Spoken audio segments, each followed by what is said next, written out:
प्रिया आणखी एका नवीन ब्लॉगमध्ये आपलं मनापासून स्वागत करते। तुम्हाला आजचा दिवस सुखाचा, आनंदी आणि आरोग्यदायी जावो। तुम्ही जी काही स्वप्न पाहिली असतील ती सगळी स्वप्न तुमची पूर्ण होत। त्याचबरोबर शुभ सकाळ सर्वांना। आणि हा व्हिडिओ की नाही अमावस्येचा आहे, म्हणजेच 20 तारखेचा आहे। त्या दिवशी गुरुवार होता आणि काय होतं ना, मला रेग्युलर व्हिडिओ अपलोड करायला वेळच मिळत नाही, म्हणजे एडिटिंग करायला वेळ मिळत नाही। आणि तुम्हाला तर माहिती आहे आता सध्या आपण छोटासा बिझनेस स्टार्ट केलेला आहे, तर इतकं माझ्या डोक्यामध्ये बऱ्याच साऱ्या कल्पना असतात ना, पण त्याच जर आपल्याला सत्यात उतरवायच्या असतील तर कृती करणं खरं महत्त्वाचं असतं। नुसतं आपल्या डोक्यात कल्पना प्लॅनिंग असून चालत नाही। तुम्हाला जर काही करायचं असेल ना, तर तुम्हाला स्वतः झटावं लागतं, त्यासाठी त्या गोष्टी कराव्या लागतात, मॅनेज करावं लागतं सगळं, असं आहे। तुम्हाला तर माहिती आहे ताईंनो, त्याच्यामुळं ना मला ना रेग्युलर असे व्हिडिओ अपलोड करता येत नाही। आणि तुमची असते बरं का कमेंट, म्हणजे बिझनेसच्या माध्यमातून ना माझ्याबरोबर बऱ्याच साऱ्या जणी व्हॉट्सअपला जॉईन आहेत, तर त्यांची कमेंट येत असते, ताई छान असतात ब्लॉग, पण तुम्ही रोज टाकत जा।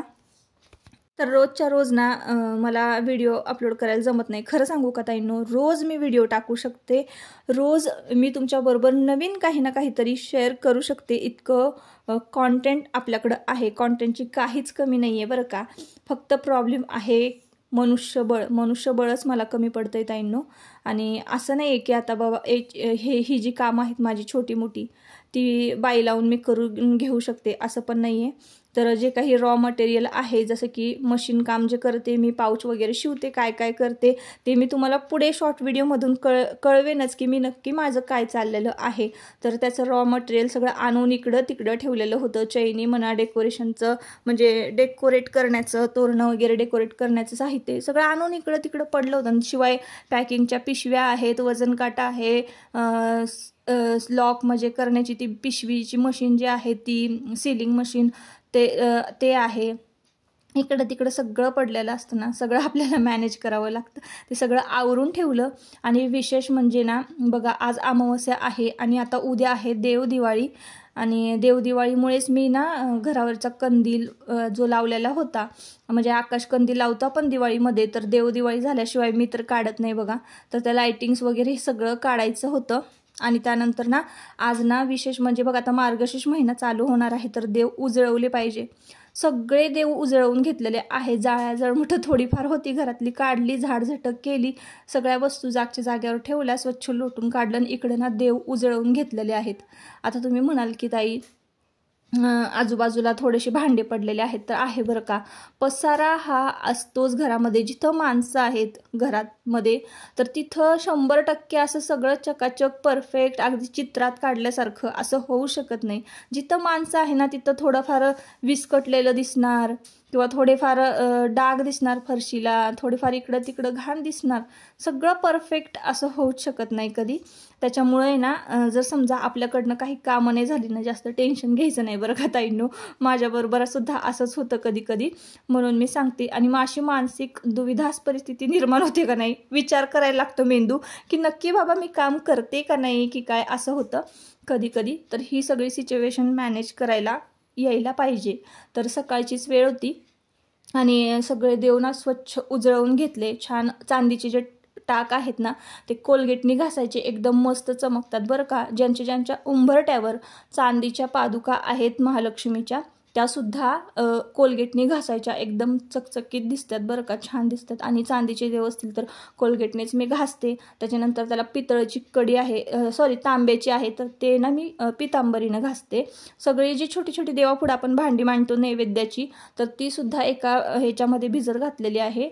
आणि त्यानंतर देवघर जे आहे नुसतं फक्त जे ठेवले म्हणून नाही की स्वच्छ दर अमावस्येला पौर्णिमेला करायलाच पाहिजे ना। आता तर बघा मार्गशीर्ष महिना लागणार आहे, म्हणूनच मी हे सगळं परत पुन्हा स्वच्छ करून घेतलं होतं। आणि जाळ्या जळमटं नाही म्हटलं तर होतंच देवघरामध्ये बरं का, तर त्या पण जाळ्या वगैरे सगळं काढून घेतल्या आणि छान नवीन असं वस्त्र अंतरलं।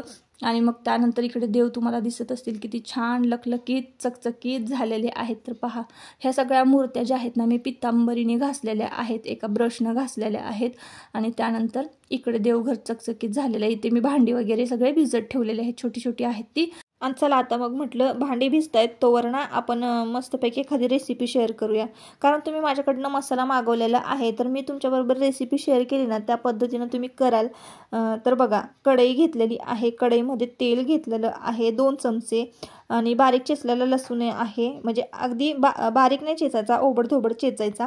त्याच्यानंतर कढीपत्ता त्यामध्ये घातला, लसूण छान भाजून घेतल्यानंतर आणि एका झाकणामध्ये तुम्ही पाहिलेलं आहे, एका भरणीचं झाकण आहे ते, त्याच्यामध्ये मी कांदा लसूण मसाला काढून घेते आणि थोडंसं खडा मीठ घेतलेलं होतं ते घातलेलं आहे. लसूण छान परतून घेतलेलं आहे.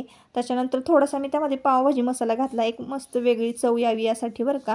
आणि मग त्यानंतर टोमॅटोची प्युरी जी आहे बारीक करून घेतलेली ती मी घातलेली आहे त्यात आणि छान भाजून घेतली टोमॅटोची प्युरी. आणि त्यानंतर 5-6 बटाटे ना छान उकडून घेतले आणि थोडेसे ना जाड मोठे स्मॅच केले आणि मग फोडणीला घातलेलं आहे. तर अशा पद्धतीनं मी ना बटाट्याचं कालवण केलेलं आहे. अगदी तुमच्याबरोबर 2 मिनिटात ही रेसिपी शेअर केली आणि तुम्हाला खरं सांगू का, तुम्हाला असं वाटत असेल इतकं पातळ हे बटाट्याचं कालवण आणि कसंच लागेल, पण तुम्हाला खरं सांगू का खूप मस्त लागतं बरं का, लय भारी लागतं. तर थोडासा घट्टपणा येण्यासाठी ना आपण तुम्ही शेंगदाण्याचा कूट घालू शकता. तर माझ्याकडे तो एकदमच कमी होता शेंगदाण्याचा कूट म्हणून मी घातला. नंतर मी शेंगदाणे भाजून परत एकदा कूट घालते त्याच्यामध्ये, म्हणजे थोडंसं थिकनेस येईल बरं का त्या भाजीला, बटाट्याच्या भाजीला. बटाट्याचा रस्सा थोडक्यात इतका टेस्टी लागतो ना ताईंनो, खरंच खूप मस्त लागतो. बघा आता मी जेवायला सुद्धा ताट केलेलं आहे. तर बटाट्याचा रस्सा आटल्यानंतर थोडासा घट्टसर दाटसर होतो, खूपच पातळ होत नाही. म्हणजे जसं की सुरुवातीला तुम्ही बघितलात की फोडणी घालताना जितका पातळ होता तितका, तसं नाही. तुम्ही आता माझ्या डिशमध्ये ते कालवण बघू शकताय. तर बघा, भेंडी केलेली होती सुकी आणि बाबांनी ना विकत भजी आणली होती, कांदा होता, चपाती होती. असं दुपारचं जेवण होतं. दुपारचं जेवण झालं, सगळी दुपारची कामं आटपली, नेहमीप्रमाणे स्वच्छता, झाडलोट ह्या सगळ्या गोष्टी संध्याकाळच्या झाल्या आणि दिवाबत्ती झाली. तर आज ना देव चकाचक घासले होते ना, तेच मी तुम्हाला दाखवते. तर देव ना छान उजळवून घेतले आणि मग त्यानंतर गंधगोळी लावलेली आहे. गंधगोळी लावून मी जेव्हा गंध लावते ना तेव्हा देव खूप छान दिसतात बरं का. आणि मग फुलं वगैरे वाहून देवपूजा केली ना की मस्त भारी वाटतं. तर इकडं आता ना संपूर्ण देवघर मी तुम्हाला दाखवते. काही जणांना ना माझं देवघर खूप आवडतं बरं का. समया तेवढ्या घासायच्या राहिलेल्या आहेत, समया घासल्या नाहीत, त्या पण आता लवकरच घासणार आहे, पहिला गुरुवार लागायच्या आधीच. कारण आता एकाच दिवशी एवढा लोड पण देऊन चालत नाही. आणि हे कासवाचं मातीचं भांडं आहे ना, खूप जणांना आवडतं. मी कोल्हापूरला कनेरी मठात गेले होते ना, तेव्हा 200 रुपयाला मला हे कासवाचं मातीचं भांडं भेटलेलं, म्हणजे मिळालेलं, घेतलं मी विकत. तर ते आता म्हटलं त्याचा वापर तरी कसा करावा म्हणून मी ते देवघरात पाणी भरून ठेवते. आणि मग संध्याकाळी मी जेव्हा वॉकिंगला जाते किंवा आमच्या सासूबाई जातात ना, तेव्हा हे जास्वंदाची फुलं जी तुम्हाला बारीक बारीक दिसतात ना, त्याच्या कळ्या घेऊन येतात आणि मग त्या पाण्यामध्ये सोडतात आणि सकाळी मग सकाळपर्यंत त्या छान उमलतात आणि दुसऱ्या दिवशी पूजेला होतात. म्हणून इतकी छान फ्रेश ताजी फुलं आम्हाला देवपूजेला मिळतात. तर अशी देवपूजा असते दररोजची. त्याच्यानंतर मग दररोजची म्हणजे अमावस्या पौर्णिमेलाच फक्त देव उजळवते मी, बाकी तर मग साधं पाण्याने मी आपलं स्नान घालत असते. अशी देवपूजा असते रोजची. तर चला मग म्हटलं आता 2-3 ऑर्डर ज्या होत्या ना, तर त्या पूर्ण करून घेऊया. कांदा लसूण मसाला, खरं तर ताईंनो ह्या बिझनेसची सुरुवात कशी झाली मी तुम्हाला सांगते. अगदी छोटासा बिझनेस आहे माझा, पण मी त्यात खूप हॅप्पी आहे. अजून याच्यामध्ये मी काय बदल करू शकते किंवा तुम्ही समोरून जे बघणारे आहात, तुम्हाला जर काही याच्यामध्ये वाटत असेल किंवा काही अनुभव असेल किंवा माझी काही पॅकिंग वगैरे म्हणा किंवा काही जरी तुम्हाला असं वेगळं वाटत असेल किंवा मी चुकत असेल ना, तर मला नक्की कमेंट करून सांगा. तुमच्या कमेंटचा मला खरंच म्हणजे फायदाच होणार आहे. तर तुम्ही निसंकोचपणे बोला की ताई तू हा बदल कर, याच्यामध्ये पॅकिंग असं कर किंवा अशा पद्धतीनं कर, तर मी नक्की करेन बरं का. तर बघा आता ना घरात जो मसाला आहे ना, कांदा लसूण मसाला, तर 2 भरण्या भरून मी कांदा लसूण मसाला घरी करून ठेवला होता, म्हणजे आमच्यासाठी करून ठेवला होता. आणि मी हळदीचं करता आहे की नाही, खरं तर सुरुवात मी हळदीचीच केली होती, पण हळद लोकांनी एवढी मागवली नाही, तितका जास्त कांदा लसूण मसाला लोकांनी मागवलेला आहे. आणि अर्धा किलो सुरुवातीला घेतात आणि मग नंतर आहे ना 1-1 किलो मागवतात. इतकं छान कांदा लसूण मसाला जो आहे ना, तो आपला झालेला आहे. आणि कसंही घाला तुम्ही, लसूण फोडणीला घालून जरी कांदा लसूण मसाला घालून तुम्ही भाज्या कालवण केलं ना, 1 नंबर लागतं. मटणाला तर तुम्ही हा मसाला जर वापरलात ना, 1 नंबर कालवण होतं बरं का. रस्सा, मटणाचा रस्सा वगैरे जे व्हेज खाणारे आहेत त्यांनी पनीरला वगैरे वापरला किंवा सोयाबीनला वापरला तरी सुद्धा ती सुद्धा व्हेजची कालवणं एकदम मस्त होतात. असो, आता मी दुसऱ्या दिवशीची सकाळ आहे, संध्याकाळी पॅकिंग वगैरे करून घेतलं आणि पार्सल आत्ता देऊन आले, कुरिअर करून आले. आणि त्यानंतर की नाही इकडं बघा, मी सगळा तुम्हाला हा बाहेरचा पसारा दाखवते. दुसऱ्या दिवशीची सकाळ आहे ही देवदिवाळीची. आणि तुम्ही म्हणाला आज तर देवदिवाळी, खरं सांगू का ताईंनो, आज देवदिवाळी होती, पण सकाळपासून मी एवढं आवरलेलं आहे ना काम. पूर्ण आमचं हे खालचं जे घर आहे ना 2 BHK, तिथं एवढा पसारा होता ना. आणि तुमच्या दादांनी हे सगळं Cloud9चे बॉटल्स, पाण्याच्या बॉटल्स, कोल्ड्रिंकच्या बॉटल्स, हे सगळं आतमध्ये सगळा पसाराच घालून ठेवला होता. म्हणजे एक प्रकारे गोडाऊन टाईप ह्या घराचा वापर केला होता त्यांनी, की आण वस्तू की टाक असं केलं होतं. इतका पसारा झाला होता ना. तर एक ताई माझ्या हाताखाली घेतलेल्या होत्या मी, त्यांच्याबरोबर मिळून आम्ही दोघींनी ते घर जे आहे साफ केलं. त्याच्यानंतर हे स्टिकर वगैरे काय सगळं त्यांचाच पसारा होता, बिझनेसचं सगळं होतं. त्याच्यानंतर तुम्हाला साईबाबांची फ्रेम दिसत असेल तिथं, तर ती पण अशीच घरामध्ये होती. तर म्हटलं चला आता ह्याची व्यवस्थित विसर्जन केलं पाहिजे. जर घरामध्ये आपल्याला लावायचे नसतील ना देवाच्या फ्रेम, तर त्या कशाही कुठंही टाकून देऊ नका. फ्रेम आता मी इकडं दुकानामध्ये घेऊन जाणार आहे फ्रेमवाल्याच्या तिकडं. त्यांना काच आणि फ्रेम जर पाहिजे असेल तर मग मी ती देणार आणि तो कागद काढून घेणार, पाण्यामध्ये भिजवणार आणि व्यवस्थित विसर्जन करणार. अशा पद्धतीने मी देवाच्या फोटोंचं विसर्जन करत असते. आणि त्यानंतर तसं जर तुम्हाला करायचं नसेल, कोण जर घेऊन जात असेल तर तुम्ही त्यांना देऊ शकता देवाच्या फ्रेम, पण अशा कुठंही टाकून द्यायच्या नाही. बऱ्याचदा मी बघते हिंदू धर्मातल्या देवांची जी फ्रेम फोटो जे आहेत कशाही झाडाखाली पाण्यामध्ये टाकलेले असतात, ते तसं करू नका. तर असो, आता इथे मी तुम्हाला आमच्याकडचा ढोल्या गणपती बाप्पांची फ्रेम दाखवलेली आहे. जुन्या वाड्यांमध्ये हमखास ही फ्रेम लावलीच जायची. आणि ही आमच्या कृष्णामाईची फ्रेम, जे की वाईचं वैभव आहे गणपती घाट. तर सगळा हा कृष्णा नदीचा पात्र आहे, त्याच्या काठी वसलेलं हे महागणपतीचं मंदिर. तर असं आहे ही फ्रेम.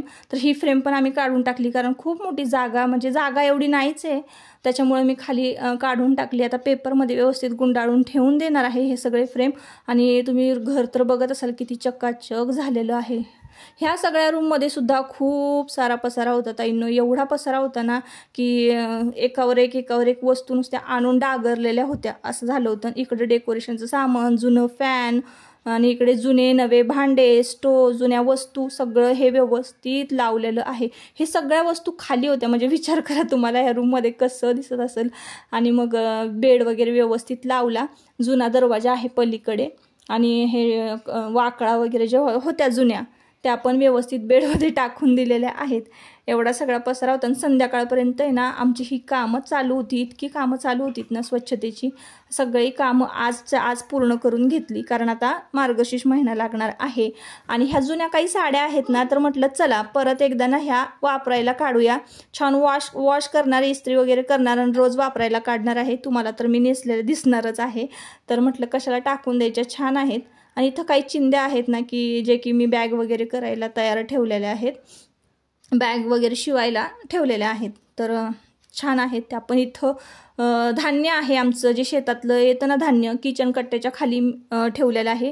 म्हणजे हे खालचं किचन आहे आमचं, ते 2 BHK खाली आहे ना आमचं, तसंच पडलेलं असतं. इथं सगळ्या खाण्याच्या वस्तू ज्या आहेत, म्हणजे की बघा आता कांदा लसूण मसाला करण्यासाठी लसूण लागतो, तर इथं लसूण एकदम घेऊन ठेवलेला आहे, कांदे एकदम घेऊन ठेवलेले आहेत, शेंगा निघालेल्या आहेत. तर लसणातला फरक मी तुम्हाला सांगते बघा. जे माझ्या अंगठ्याजवळ आहे का नाही, तर तो गावरान लसूण आहे आणि हा साधा लसूण आहे. तर गावरान कुड्या भरून ठेवलेल्या आहेत लसणाच्या, जेणेकरून तो खूप स्ट्रॉंग वास असतो ना त्याचा, मस्त होते त्यानं लाल तिखट कांदा लसूण मसाला. आणि भरपूर कांदे आहेत ते सुद्धा निवडून घेतलेले आहेत. सडलेले कांदे बाजूला काढून टाकले आणि असं छान खाली पुठ्ठा टाकून पसरवलेले आहेत कट्ट्यावर कांदे, तुम्हाला दिसत असतील. तर एवढा सगळा पसारा काढलेला आहे. आणि त्याला ना अख्खा दिवस पुरला नाही ताईंनो, 2 दिवस मी साफसफाई करतच होते. आणि मग त्यानंतर ही इलेक्ट्रिक शेगडी आहे, म्हटलं चला खाली आलं ना कधीतरी चहा वगैरे करून प्यावं म्हटलं, तर म्हणून मी इथे इलेक्ट्रिक शेगडी लावलेली आहे. माझा विचार आहे की बिझनेसचा जो काय आहे तो इथंच खालीच सगळा पसारा मांडावा, जेणेकरून माझ्या टेलरिंगचं म्हणा किंवा छोटं काय असेल ना ते सगळं इथंच करायचं म्हणून मी ठरवलेलं आहे. आणि इकडे ह्या बेडरूममध्ये की नाही हे ट्रेडमिल आहे, रनिंग वगैरे करायचं. आता काय माहिती आहे कधी चालू होतंय. आणि वरचा लॉफ्ट वगैरे सगळं हे झाडून घेतलेलं आहे. वाळवी, जाळ्या, जळमटण, धूळ, सगळे धुळीचं साम्राज्य होतं इथं. तर चला, आता एवढं सगळं माझं स्वच्छ झालेलं आहे, घर पण खालचं. इतकं बरं वाटतं ना असं स्वच्छ असेल ना घर तर. आणि वर खाली 2 BHK आहे ताईंनो. तर एवढं सगळं मॅनेज करायला ना थोडं अवघड जातं. तर असो, आता या व्हिडिओचा मी शेवट इथंच करते. परत आपण पुन्हा भेटूया नवीन एका ब्लॉगमध्ये. तोपर्यंत स्वतःची काळजी घ्या आणि मजेत राहा. तर हे खालचं टॉयलेट बाथरूम आहे ना, एखाद्या दिवशी क्लीन करणार आहे मी. आणि कसं कसं क्लीन केलेलं आहे, काय काय वापरलेलं आहे, हे सुद्धा मी तुम्हाला एखाद्या व्हिडिओमध्ये सांगेन. जर समजा तुम्हाला त्या टिप्स जर उपयोगी पडल्या तर चांगलंच आहे. तर असो, एखाद्या दिवशी वेळ काढून आता हे सुद्धा स्वच्छ करणार आहे. पडदे वगैरे धुवायचे आहेत. तर या व्हिडिओचा आता मी इथंच शेवट करते. परत पुन्हा भेटूया नवीन एका ब्लॉगमध्ये. तोपर्यंत स्वतःची काळजी घ्या आणि मजेत राहा. चला, बाय बाय.